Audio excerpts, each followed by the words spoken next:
Amen. Le thème de ce soir, vous l'avez, donc qui est affiché, c'est déporté à Babylone. Déporté à Babylone. Est-ce que la déportation, ça parle à quelqu'un? Le peuple d'Israël a été déporté. Parmi toute son histoire difficile, il y a eu un moment de déportation. Et la déportation, elle a été à Babylone. C'est dans l'Ancien Testament. C'est un événement qui est important. Israël a été vaincu par le roi de Babylone. Babylone, Babel, c'est la même ville. Vous vous souvenez de cette ville où le peuple a voulu construire une tour qui montait jusqu'au ciel. Et le Seigneur a dû confondre les langages, n'est-ce pas? Le peuple n'avait pas le droit de s'arrêter ici, de construire la tour, et l'homme l'a fait. Déjà, il se confrontait par rapport à Dieu. Dieu avait dit, vous devez aller à l'endroit que je vous montre, et l'homme s'était arrêté et avait voulu faire une tour. Et Dieu, c'était Babel ici, c'était le langage, la confusion. Et Dieu avait mis la confusion à cet instant précis. Et là, il y a le roi de Babylone qui est un ennemi d'Israël, qui vient et qui fait la guerre à Israël, à Juda. Et Babylone, le roi Nebuchadnezzar, gagne. Et tout ça, on va le voir ensemble, c'est dans le plan de Dieu. Et on va voir pourquoi.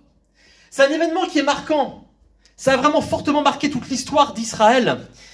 C'est même un marqueur temporel. C'est fort, n'est-ce pas, un marqueur temporel. Quand quelque chose te marque. Mon fils Gabriel est né le 12. C'est un marqueur temporel. Tous les 12 juillet, nous dirons, il y a ce temps, cet anniversaire, n'est-ce pas?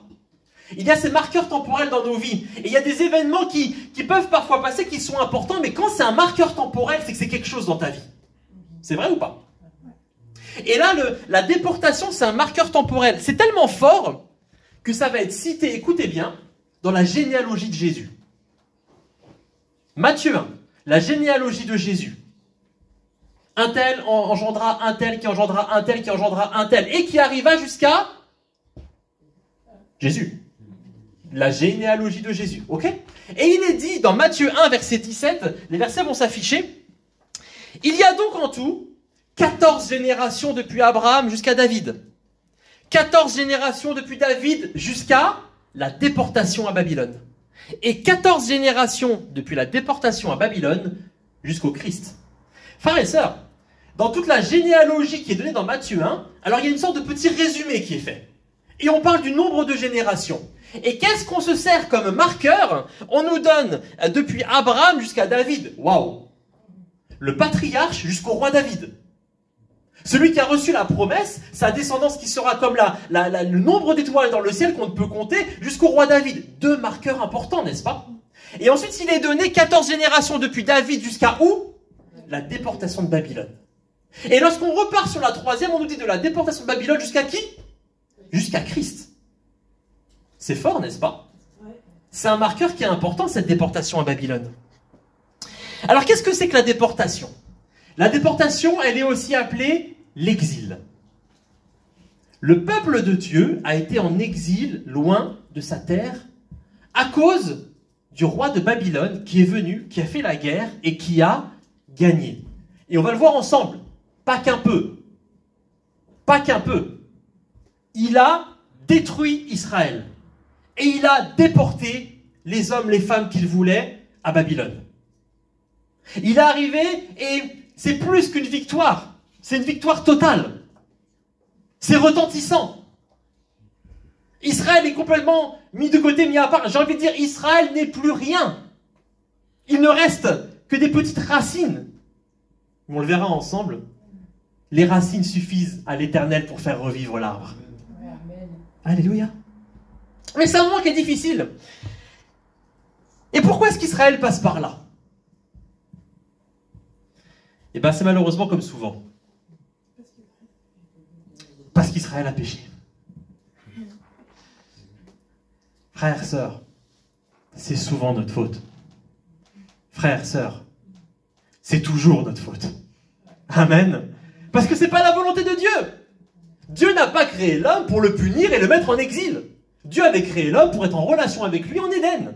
Dans un lieu précis, dans un contexte précis, pour quelque chose de bon. Et c'est pour ça que Jésus est venu, lui, le nouvel Adam, il a rétabli la relation avec Dieu.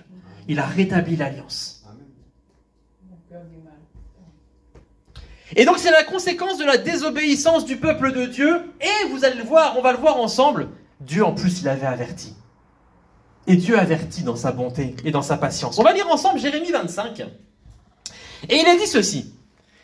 Parole qui fut adressée à Jérémie sur tout le peuple de Juda, la 4e année de Jéhoïakim, fils de Josias, roi de Juda. C'était la première année de Nebuchadnezzar, roi de Babylone. C'est ce que Jérémie prononça sur tout le peuple de Juda et devant tous les habitants de Jérusalem en disant « Depuis la 13e année de Josias, fils d'Amon, roi de Juda, jusqu'à ce jour, voilà, écoutez bien, voilà 23 ans que la parole de l'Éternel m'a été adressée, et je vous la redis. Dès le matin, je vous la redis, et vous n'écoutez pas. L'Éternel vous a envoyé tous ses serviteurs, les prophètes. Il les a envoyés dès le matin, et vous n'avez pas écouté. Vous n'avez pas tendu l'oreille pour écouter. Il disait, revenez donc chacun de votre mauvaise voie et de la méchanceté de vos agissements, et restez ainsi sur le territoire que l'Éternel vous a donné, ainsi qu'à vos pères, d'éternité en éternité. Ne vous ralliez pas à d'autres dieux pour leur rendre un culte et pour vous prosterner devant eux. Ne m'irritez pas par l'ouvrage de vos mains, et je ne vous ferai aucun mal.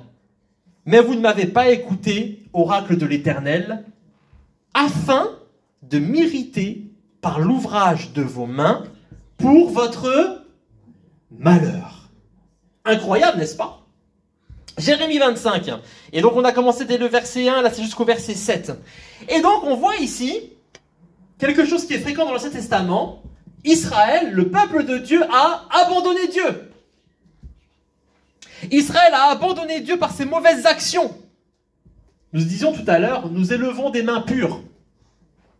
Israël, à ce moment, n'a pas les mains pures. Et ne peut pas adorer son Dieu avec des mains pures. Ils ont des mauvaises actions. Et ici, le prophète le rappelle. Je vous donne un avertissement, je vous rappelle les faits. C'est un peu comme dans un procès. Vous savez, avant de rendre le jugement, les avocats rappellent les faits. Le juge rappelle les faits. Et bien là, il va se passer quelque chose et vous allez voir après, le jugement de Dieu arrive. Mais Dieu, dans sa bonté, et pour être clair avec nous, il nous rappelle les faits. Mon peuple, depuis toutes ces années, vous m'avez rejeté. Il est même dit, moi j'aime bien comment le Seigneur dit ça, vous m'irritez. Est-ce que tu sens l'irritation du Seigneur? Les enfants sentent l'irritation, n'est-ce pas? Et alors là, le texte finit bien en disant, vous ne m'avez pas écouté, oracle de l'Éternel, afin de m'irriter. Donc vous avez fait exprès. Vous m'avez cherché, mon peuple, afin de m'irriter par l'ouvrage de vos mains, donc des mains impures, pour votre malheur. Par l'ouvrage de vos mains, le peuple d'Israël se faisait de faux dieux. Il créait de faux dieux. Un peu comme le veau d'or. Les mains n'étaient pas pures et faisaient des choses qui ne plaisaient pas à Dieu. Et donc Israël a abandonné Dieu par ses mauvaises actions et aussi par son ralliement à nouveau à d'autres dieux. Encore une fois, Israël s'est détourné de Dieu. Et tu l'as lu avec moi. La parole de l'Éternel, elle a été donnée il y a combien de temps au prophète? Il y a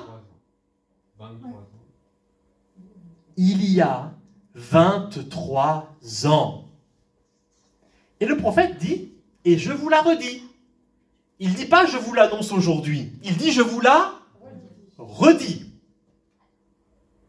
Ça fait 23 ans que tous les matins, il avertit Israël.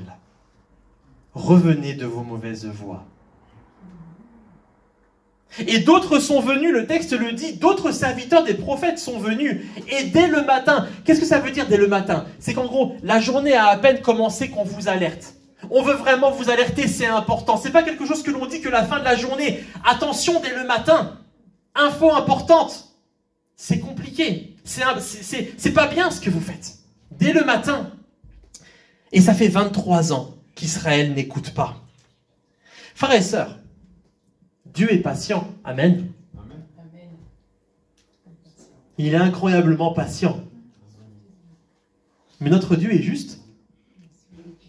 Et la parole déclare qu'on ne se moque pas de lui. Quand Dieu a averti et averti et averti, c'est un peu comme avec des enfants, à un moment, il y a la sanction. Il y a la sanction. Et justement, la sanction intervient. Mais Dieu va l'annoncer. Et on va continuer dans le passage que l'on vient donc de lire de Jérémie 25. On s'arrêtait au verset 7 et on va continuer au verset 8. Et là, jusqu'au verset 11, ça va être la sentence qui va tomber. Et cela va se produire. Alors, donc Dieu parle en disant, « C'est pourquoi ainsi parle l'Éternel des armées. Parce que vous n'avez pas écouté mes paroles, me voici. J'enverrai chercher toutes les populations du Nord, oracle de l'Éternel, et Nebuchadnezzar, roi de Babylone, mon serviteur. Je le ferai venir contre ce pays et contre ses habitants, et contre toutes ces nations alentour, afin de les vouer à l'interdit, et d'en faire un objet de stupéfaction et de raillerie, des ruines éternelles. Je ferai disparaître parmi eux les chants d'allégresse et les chants de joie, les chants du fiancé et les chants de la fiancée, le bruit de la meule et la lumière de la lampe. Tout ce pays deviendra une ruine, une désolation, et ces nations seront asservies au roi de Babylone pendant 70 ans. Waouh! Dieu dit, c'est pourquoi me voici. Et là, tu imagines le Dieu irrité, l'Éternel des armées, le Seigneur irrité qui vient et qui annonce la sentence. Et la sentence, elle est terrible. Si terrible que le texte dit quand même qu'il n'y aura plus de joie parmi le peuple. C'est dur, n'est-ce pas? C'est pas une petite punition, hein. La joie va disparaître du peuple. Ils vont être voués à l'interdit. Voués à l'interdit, c'est éliminer. Lorsqu'on vouait quelqu'un à l'interdit, on le tuait. Ils vont être voués à l'interdit. Et même pour tous les peuples, un objet de stupéfaction, de raillerie et de ruines éternelles. Enfin, ma sœur, Dieu parle de son propre peuple, sur qui est invoqué son nom. Est-ce que tu sens l'irritation du Seigneur? Est-ce que tu sens à combien l'Éternel est prêt à aller loin, tellement le peuple est allé loin dans ses bêtises? C'est très grave, mon frère, ma sœur, ce qui se passe. C'est très grave en cet instant. Et Dieu est dans une colère terrible. Et Dieu le rappelle à son peuple. Je voulais pas ça pour vous. C'est à cause de vous que j'en arrive là. Maintenant, je dois sévir et je vais sévir à la hauteur de ce que vous avez fait. Dieu est en colère et il avait dit ne m'irritez pas. Et Israël n'a pas écouté. Alors Dieu est fortement irrité. Et au verset 9, cela nous a été dit. C'est lui qui envoie les ennemis. C'est même pas qu'il abandonne Israël à son propre sort en disant débrouillez-vous, défendez-vous. C'est que c'est Dieu lui-même qui va chercher les peuples du Nord et le roi Nebuchadnezzar pour faire la guerre à son peuple. C'est Dieu qui envoie l'ennemi. Il est dit j'enverrai. Il est dit de Nebuchadnezzar, roi de Babylone, mon serviteur. Mon serviteur. Le roi de Babylone, qui sert des dieux étrangers, est appelé mon serviteur par l'Éternel. Parce que Dieu l'utilise contre son propre peuple. Et le texte dit encore, je les ferai venir contre vous. Je ferai disparaître. C'est pas un hasard. C'est moi l'Éternel. C'est moi l'Éternel qui met cela en place aujourd'hui. Le peuple n'a pas voulu obéir à Dieu librement, alors il obéira par la force, il obéira par la soumission aux hommes. Tu n'as pas voulu te soumettre à moi, dit l'Éternel, alors tu vas te soumettre aux hommes. Tu n'as pas voulu obéir dans ma bonté, mon amour, eh bien tu vas obéir dans la dureté, dans la violence. Amen. Ça va être difficile. Amen. En fait, là, c'est assume ce que tu as fait. Amen. Tu t'es joué de moi, de ma bonté. Tu étais sous ma protection, j'envoyais mes richesses. Et tu t'es moqué de moi, de mes avertissements. Ok. Je te laisse aller maintenant et faire en fonction de tout ce que tu as fait, de tout ce que tu as semé. Et nous récoltons ce que nous semons, dit la parole. Amen. Et ici, Israël n'est pas déporté n'importe où. Ils vont être déportés à Babylone. Babylone, c'est vraiment l'anti-Israël. C'est la ville du péché. C'est la ville de l'idolâtrie. C'est cette ville que Dieu n'avait pas voulu qu'il se construise à la base, où il a dispersé les langages. Et Israël connaît son histoire. Et la Babylone vient et gagne contre Israël. Et c'est même pas qu'ils vont rester dans leur terre. Le peu de reste d'Israël ne va pas rester sur sa propre terre. Ils vont en plus être déportés chez l'ennemi. Terrible, n'est-ce pas? Terrible.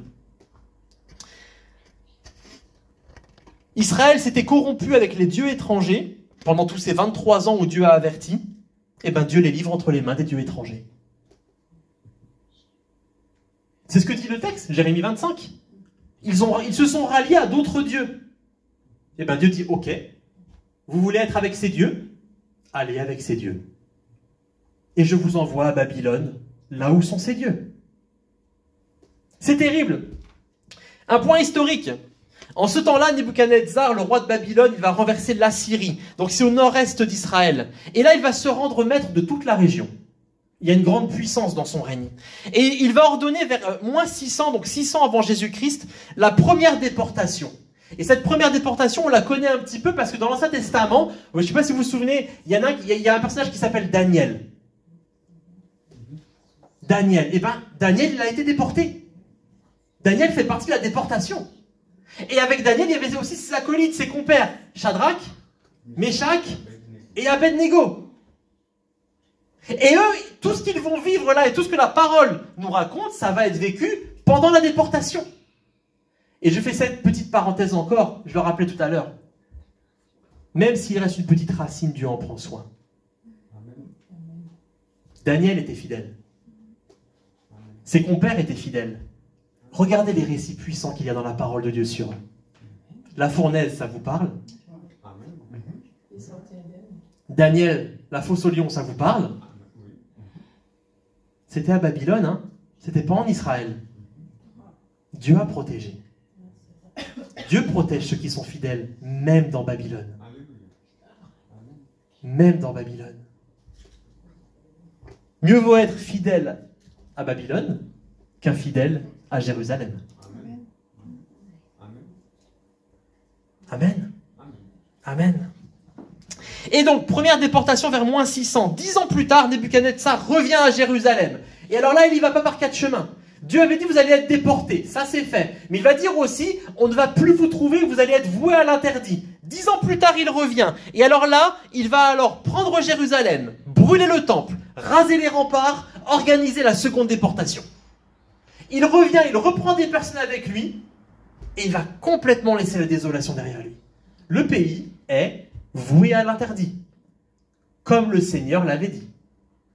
Nebuchadnezzar obéit finalement à ce que Dieu avait dit. Il est utilisé par le Seigneur.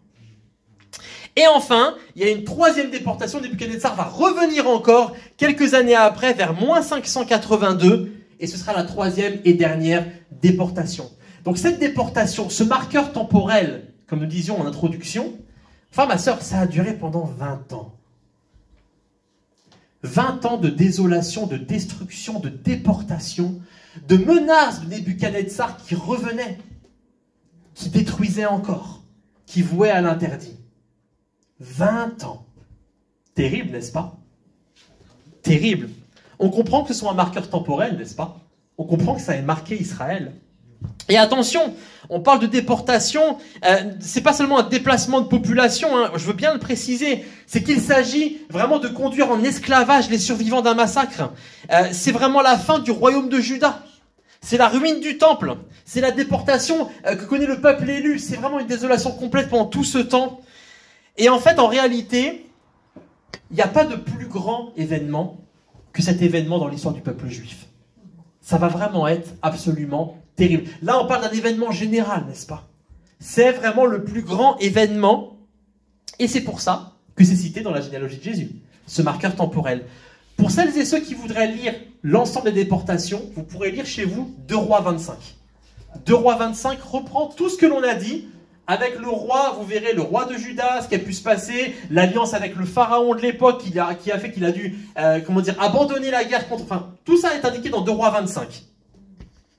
Et donc, vous imaginez que c'est une période difficile, une vraie souffrance pour le peuple de Dieu. Et il y a même un psaume qui a été écrit.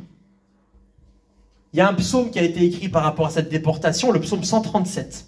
Il est dit au verset 1, « Auprès des fleuves de Babylone, là nous étions assis et nous pleurions en nous souvenant de Sion. Au saule de la contrée, nous avions suspendu nos harpes. Là, nos vainqueurs nous demandaient des cantiques et nos bourreaux de la joie. Chantez-nous quelques-uns des cantiques de Sion. comment chanterions-nous le cantique de l'Éternel sur un sol étranger? Si je t'oublie, Jérusalem, que ma droite m'oublie, que ma langue s'attache à mon palais si je ne me souviens de toi, si je ne mets Jérusalem au-dessus de toute autre joie. Éternel, souviens-toi des Édomites qui, au jour du malheur de Jérusalem, disaient « Rasez, rasez jusqu'à ses fondations ». Fille de Babylone qui va être dévastée, heureux qui te rend l'appareil, le mal que tu nous as fait. Heureux qui saisit tes enfants et les écrase sur le roc. Dur, n'est-ce pas? Vous vous souvenez, dans Jérémie 25, il avait dit « On ne trouvera plus la joie parmi mon peuple ». On y est, n'est-ce pas? Ils n'ont plus envie de jouer. À quoi bon jouer? On ne joue pas à Jérusalem. Il n'y a plus de joie en nous. On ne peut pas jouer les instruments, les cantiques de l'Éternel. Le peuple regrette sa terre. Le peuple qui est déporté souffre de l'éloignement. Entre Israël, Jérusalem et Babylone, il y a environ 1000 kilomètres. 1000 kilomètres de terre aride. Et il n'y avait pas un EasyJet à l'époque pour faire les 1000 kilomètres. Il n'y avait pas un avion directement à l'aéroport de Jérusalem. C'était à pied. 1000 kilomètres, c'était des jours de marche dans le désert. Donc l'éloignement, comprend combien il était grand, combien il était important. Aujourd'hui, même si tu es éloigné avec peut-être quelqu'un de la famille en Australie ou aux États-Unis, tu sais qu'il est loin, mais tu te dis qu'il suffirait que tu prennes un avion, tu vas attendre quelques minutes, tu vas le retrouver. Là-bas, quand tu étais loin, et tu revenais pas comme ça. Enfin, ma sœur, il y avait un attachement d'Israël à la terre, parce que la terre d'Israël était la promesse de l'Éternel. Je vous donnerai le pays. Et ils en sont éloignés. Ils sont complètement dévastés dans l'Est, donc dans l'Irak actuel. Et donc il est dit, on le voit des versets 7 à 9, ils souhaitent même le mal de Babylone. Et humainement, on pourrait se dire, ça se comprend. N'est-ce pas? Même si c'est eux qui ont causé leur désolation, ça se comprend qu'ils veuillent le mal de Babylone. On a posé le contexte. Et on s'arrête sur ces quelques mots pendant un instant. Le peuple, lui, souhaitait le mal, jusqu'à écraser les enfants de Babylone contre le roc. Mon frère, ma sœur, Dieu ne le voulait pas ainsi. Dieu ne le voulait pas ainsi. Premièrement, Dieu n'avait pas abandonné son peuple. On l'a vu, Daniel n'a pas été oublié par Dieu. Shadrach, Meshach, Abednego n'ont pas été oubliés par Dieu. Enfin, ma sœur, Dieu n'oublie pas son peuple. Même dans le pire des péchés, même dans la pire des punitions. Sa grâce surabonde, son amour durera toujours. Dieu n'a pas oublié son peuple et il va même adresser une parole, toujours par Jérémie, à son peuple déporté à Babylone. Et c'est un texte que l'on connaît bien. C'est un texte que l'on applique souvent à nos vies. Si je vous dis Jérémie 29, 11. Car je connais, dit l'Éternel, les projets que j'ai formés sur vous. Projets de paix et non de malheur, afin de vous donner un avenir et de l'espérance. Enfin, ma sœur, ce soir, ce texte que l'on applique à nos vies, c'était pour les déportés de Babylone. Et Dieu dit, j'ai des projets pour vous. Des projets de paix et non de malheur. Même au milieu de Babylone, je connais les projets que je forme sur vous. On va lire le texte ensemble, toute la promesse du Seigneur. Ça commence au verset 4. Et il est dit, ainsi parle l'Éternel des armées, le Dieu d'Israël, à tous les déportés. Et il le précise, que j'ai déporté de Jérusalem à Babylone. Il repose le contexte et il assume le Seigneur. Et là, voici ce qu'il va dire. Il ne va pas dire, faites la guerre. Il ne va pas dire, soyez en colère. Il ne va pas dire, retournez le pays. Il va dire ceci. Bâtissez des maisons et habitez-les. Plantez des jardins et mangez-en les fruits. Mariez-vous et engendrez des fils et des filles. Mariez vos fils et donnez vos filles en mariage, afin qu'elles enfantent des fils et des filles. Multipliez là où vous êtes et ne diminuez pas. Et là, attention, recherchez la paix de la ville. Recherchez la paix de la ville où je vous ai déporté. Et intercédez auprès de l'Éternel en sa faveur, parce que votre paix dépendra de la sienne. Car ainsi parle l'Éternel des armées, le Dieu d'Israël. Ne vous laissez pas abuser par vos prophètes qui sont au milieu de vous, ni par vos devins. Ne prêtez pas attention aux rêves que vous faites, car c'est faux ce qu'ils vous prophétisent en mon nom. Je ne les ai pas envoyés, oracle de l'Éternel. Mais voici ce que dit l'Éternel. Dès que 70 ans seront écoulés pour Babylone, j'interviendrai pour vous. Et j'accomplirai à votre égard ma bonne parole en vous faisant revenir dans ce lieu. Je connais, moi, les desseins que je forme à votre sujet, oracle de l'Éternel. Desseins de paix et non de malheur, afin de vous donner un avenir fait d'espérance. Amen. Est-ce qu'on peut dire Amen ensemble ce soir? Amen. À cette parole merveilleuse du Seigneur. Dieu n'a pas abandonné son peuple. Et il va même donner des instructions à son peuple qui est dans le territoire ennemi. Et ici, je trouve que le texte, il est humainement perturbant. Est-ce que tu sens la tension qu'il y a à ce moment-là? On a le psaume 137 où on voit le cœur du peuple d'Israël qui souhaite le mal à Babylone. Humainement, on souhaite le mal à notre ennemi, n'est-ce pas? Surtout un tel ennemi qui nous a voués à l'interdit, déportés. Et Dieu, lui, va intervenir, il va parler à son peuple et il va dire, c'est pas ce que je vous demande. C'est pas ce que je vous demande. Je ne vous demande pas la révolte, mais de vous intégrer, d'être pacifiste au milieu de la ville. Le peuple qui n'avait plus d'espoir, Dieu va dire, mariez vos enfants, bâtissez des maisons. Le peuple, je pense, ne voulait plus avoir de projet. Quand est-ce que tu bâtis une maison? Quand tu penses y habiter pendant 50 ans, 30 ans, 40 ans. Si tu fais des enfants, c'est que tu as l'espérance qu'ils vont vivre une bonne vie, n'est-ce pas? Et là, le texte, le Seigneur dit, faites des enfants, et vous savez quoi? Mariez-les, et qu'ils vous donnent des petits-enfants. Recherchez la paix dans la ville, même au milieu de Babylone. Il y avait eu des périodes où Israël devait faire la guerre, et Dieu envoyait le peuple pour la guerre. Mais ici, le plan de Dieu, c'est la paix. Ne pas chercher à se délivrer par la force ou par la puissance humaine, mais au verset 10, Dieu dit, j'interviendrai en votre faveur. Et je vous ferai revenir dans le pays. Ne cherchez pas par vous-même. Et c'est merveilleux, parce que pendant toutes ces années, le peuple avait abandonné Dieu et marché selon ses propres voies. Il n'obéissait pas au commandement de Dieu, il cherchait à faire par sa propre volonté. Comme le peuple avait abandonné Dieu, alors Dieu s'attend à ce que le peuple revienne complètement à lui. Et qu'il lui obéisse en toutes choses. Amen. Il s'attend à ce que le peuple se confie, s'attende à lui, intercède, demande au Seigneur. Et en cet instant, alors que le peuple recommençait à écouter la parole de Dieu et à intercéder, alors que le peuple est en train de redevenir le peuple d'Israël, alors Dieu est en train de redevenir leur Dieu. Amen. Au milieu de Babylone, Dieu redevient le Seigneur. Il ne règne peut-être pas sur la terre d'Israël, mais il règne dans les cœurs de son peuple. Amen. Dieu redevient au contrôle de son peuple. Et Dieu finit par dire, obéissez-moi, bâtissez les maisons, mariez vos enfants. Et moi, dit l'Éternel, je connais les projets que j'ai formés sur vous. J'ai des nouveaux plans. J'ai des nouveaux plans. Et c'est des plans faits d'espérance. C'est pas des plans de malheur. En plus de ça, le texte nous a dit que le texte nous dit au verset 9 que des personnes, des prophètes viennent et excitent le peuple. Dieu dit ne les écoutez pas. Au milieu de ces personnes, ce sont des faux prophètes. Des personnes qui arrivent et qui se dressent et qui disent on va faire la guerre, on va se révolter. Et ils se permettent de dire j'ai une prophétie de la part de l'Éternel. Ainsi parle l'Éternel. Et Dieu dit je ne les ai pas envoyés.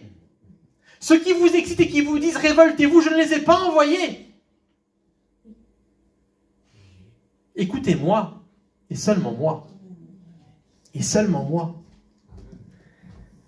Ces personnes, ces faux prophètes cherchaient la rébellion, mais ce n'est pas ce que Dieu avait ordonné. Dieu dit, Dieu avertit, ne les écoutez pas, parce que moi je connais les plans que j'ai formés pour vous. Enfin ma sœur, il faut toujours écouter Dieu plutôt que les hommes. Et là, Dieu avait parlé. Et si le peuple d'Israël avait écouté les faux prophètes plutôt que Dieu, Israël n'aurait pas connu la bénédiction. Il ne fallait plus écouter que Dieu et la parole de Dieu. Et Israël a bien réagi. Israël, enfin, a obéi. Il y avait eu 23 ans où Dieu avait averti. Il y a eu 20 ans de déportation. Il s'est peut-être passé 50 ans. Et enfin Israël, à nouveau, a compris. Et Israël obéit. Alors Dieu bénit.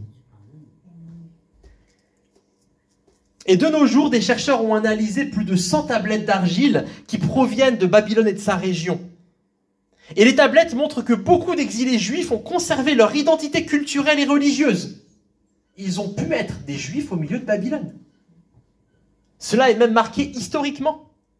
Ils se sont soumis paisiblement à la domination babylonienne, comme Dieu avait dit, paisiblement. Ces tablettes, qui datent de 572 à 477 avant notre ère, ils contiennent quoi? Il y a des contrats de location. On a loué des maisons. Dieu avait dit, bâtissez des maisons. Ça contient quoi? Ça contient quoi? Des projets commerciaux. Je vais monter une boutique et je vais m'investir dans la ville, je vais bénir la ville. Ça contient des billets à ordre. Il y avait des personnes qui étaient des notables et qui pouvaient même donner des ordres dans la ville, comme Daniel, qui était quelqu'un auprès du roi. Ça contient des transactions financières. Bref, le peuple vivait dans la ville, comme Dieu l'avait ordonné. Comme Dieu l'avait ordonné. Il y a même un ouvrage de référence qui parle, ça montre des personnes qui labourent la terre, construisent des maisons, payent des impôts et effectuent même des services auprès du roi. On a retrouvé tout cela écrit sur les tablettes cunéiformes de l'époque, de la Babylone antique. Israël a obéi. Et Israël a été béni. Amen. Donc finalement, pourrait-on dire que la déportation a été une bénédiction? Nous disions tout à l'heure, il vaut mieux quelqu'un de fidèle à Dieu à Babylone que quelqu'un d'infidèle à Jérusalem. Le peuple n'arrivait pas à écouter à Jérusalem. Alors Dieu l'a envoyé à Babylone. Le peuple n'était plus béni en Israël. Alors Dieu a pu les bénir à Babylone. Dans cette déportation. J'arrive vers la fin, mais j'aimerais parler à nos cœurs aujourd'hui. Et nous aujourd'hui. Peut-être que tu te sens toi-même un exilé dans ce monde. Un déporté de ce monde. La Bible dit que nous sommes dans le monde, mais nous ne sommes pas du monde. Notre royaume, il est ailleurs. Et Dieu avait promis qu'il allait ramener son peuple dans le pays. Nous attendons le moment de la promesse où Dieu nous ramènera dans notre pays. Maranatha. Maranatha. Viens, Seigneur. La Babylone antique est tombée. La ville forte, la grande puissance de Nebuchadnezzar, elle est tombée. Mais l'esprit de Babylone, il est toujours là. Et il remplit de plus en plus ce monde. Et l'Apocalypse nous parle même que Babylone la grande, qui séduit tous les peuples de la terre, elle doit tomber à la fin des temps. L'esprit de Babylone, il grandit encore, qui séduit les peuples et qui attire malheureusement. Le péché est un jour entré en Adam et nous a séparés de Dieu. Mais Christ nous a sanctifiés et il nous a justifiés. Et il a rétabli la relation avec Dieu et il a établi la nouvelle alliance. Alléluia. Tout cela, ça vaut pour notre être spirituel. Mais notre corps, il vit encore ici-bas, n'est-ce pas? Au milieu du péché qui nous éclabousse parfois. N'est-ce pas? On vit aujourd'hui dans ce monde et Dieu nous dit encore, à nous les déportés, à nous les exilés. Mon ami, recherche la paix pour la ville. Amen. Recherche la paix pour la ville. Dans la ville où tu habites, dans cette Babylone, dans cette déportation, tu dois rechercher la paix. Dieu a encore des plans de paix pour nous. Il a des projets de paix qu'il veut lui-même nous donner. Nous savons que notre présent et notre avenir sont en Jésus. Alors les plans sont pleins d'espérance. Nos plans sont pleins d'espérance. Alors mon frère, ma sœur, j'aimerais peut-être cette parole ce soir parce qu'il y a vraiment un esprit qui excite le monde à la rébellion. Est-ce que tu le sens? Oui. Il y a un esprit qui excite le monde à la rébellion et ça excite aussi les chrétiens. Frères et sœurs, on ne doit pas être comme le monde. Le Seigneur dit, recherchez la paix pour la ville. Intercédez et recherchez la paix. Nous n'avons pas à chercher la guerre dans ce monde, à avoir une mauvaise attitude. Au contraire, Jésus a dit, vous êtes le sel de la terre et vous êtes la lumière du monde. 1 Timothée 2 nous parle à nous aujourd'hui. Et l'apôtre Paul dit ceci, j'exhorte donc, en tout premier lieu, à faire des requêtes, prières, intercessions, actions de grâce pour tous les hommes, pour tous les Babyloniens qui nous entourent, pour les rois, donc pour Nebuchadnezzar, et pour tous ceux qui occupent une position supérieure, afin de quoi? Afin que nous menions une vie paisible et tranquille, en toute piété et dignité, comme le peuple déporté à Babylone. Cela est bon et agréable devant Dieu notre Sauveur, ce qui veut que tous les hommes soient sauvés et parviennent à la connaissance de la vérité. Enfin, ma sœur, cela est bon pour Dieu. Ça veut dire que si tu ne le fais pas, c'est pas bon pour Dieu. Tu te souviens au début, l'avertissement de Dieu, il disait, vous m'irritez, parce que vous n'écoutez pas. Enfin, ma sœur, ce soir, nous ne devons pas irriter Dieu. Nous devons chercher à lui faire plaisir. Amen. En faisant ce que sa parole demande. Amen. Nous devons nous élever contre le péché, mais pas nous rebeller contre le monde. Nous devons être comme Daniel à Babylone, être intègres et fidèles envers Dieu, même au milieu de Babylone. Et nous devons être pour la paix dans la ville. Jacques 3,18 nous dit que le fruit de la justice est semé dans la paix par les artisans de la paix. Enfin, ma sœur, nous devons être des artisans de paix. Amen. Et le fruit de la justice, si tu veux voir la justice de Dieu, ça se passe que dans la paix. Amen. Si tu veux qu'il y ait du fruit à la justice, cela se passe dans la paix et par les artisans de paix, Amen. Pas par quelqu'un d'autre. Matthieu 5, verset 9, tellement bon.